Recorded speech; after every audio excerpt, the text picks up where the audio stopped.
as I said in answer to Richard's question the first time around, this is not new news. We've been working on this with the Ontario Hospital Association very closely, and I'm very, very confident that they're ready to take up the challenge. That there is a new sense of partnership emerging. You see it all over Ontario and in travel. There is increased commitment to getting healthcare providers and local communities working together in a complementary way.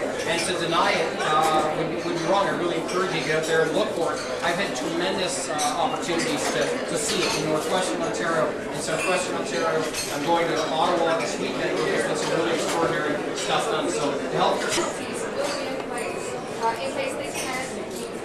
You see, the focus on punishment and the like, I think, is a bit misplaced, because we're going to sign on. We're going to have a very mature relationship here, a move to a very mature relationship, which is. When you ask me, you might want to listen to me. That we're going to sign off on this in a way between the hospitals and the Ministry of Health.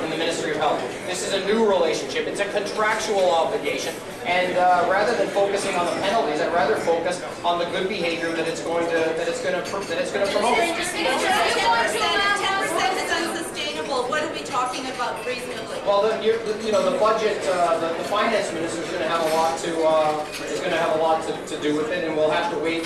We'll have to wait for that number. But I think in my speech I gave the clearest signal that I'm able to give, which is to say that we recognize that hospital budgets will grow, and that the rates of growth need to be predictable, but that they won't approach the double digits that are there now. And the finance minister's budget will give us that number on a going forward basis.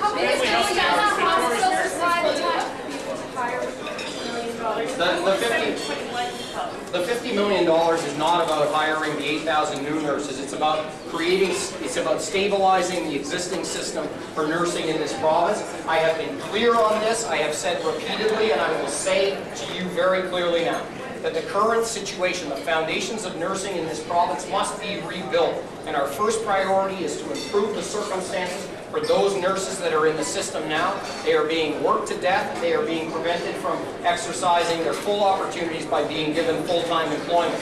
We make this as a first priority to improve the foundations of nursing, to get past this situation where nurses are having extraordinarily high rates of workplace health and safety problems, and that's my first priority with respect to nursing.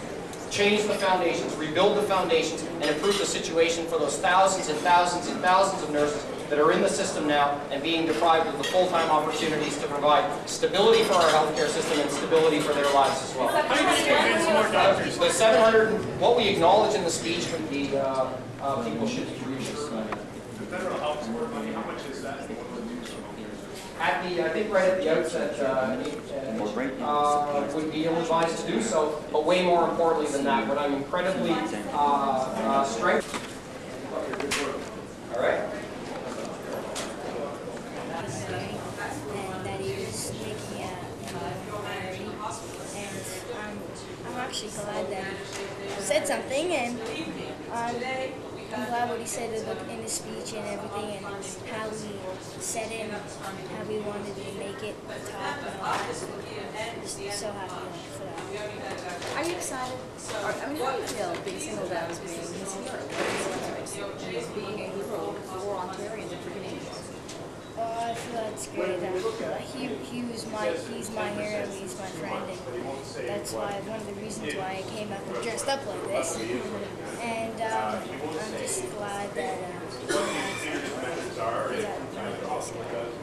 do you feel like you can really make a difference every single person? He said 12 million Ontarians can make a difference, each and every one of us, just like you, and you're an example to everyone. Do you think that's true? Do you feel like you're an example for everyone? yeah, I do think it's true, I do think I'm an example, but there's other examples out there, not just me. Like all those 4,000 people that are on the list right now, there are other examples as well. Do you think people should be doing more?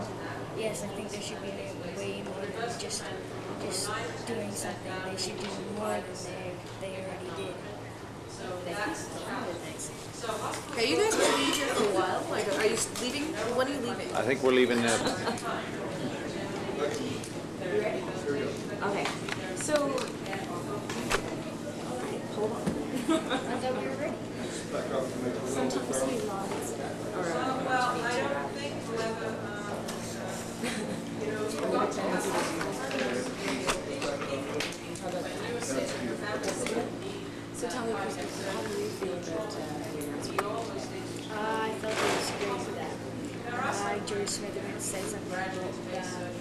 issue of organ and tissue donation. I'm glad he's going to try to look forward and make him a number one priority. And I'm just very thrilled that he said something about it. Were you disappointed at all with anything that he said tonight? Or was this what you were expecting? No, I thought this was what I was expecting, and I'm at least glad he said something instead of not saying anything. But I'm very glad that he said something. And what's your big goal for, like, what ultimately, what do you want to see the health ministry do?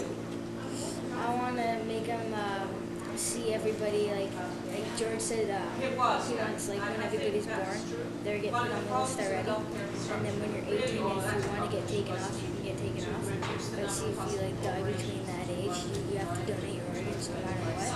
And I think that would be way better than just have to sign that card and then your parents have your final consent. So I think it would be easier the other way instead of signing the card and just telling the family you don't have to, you're already on the list.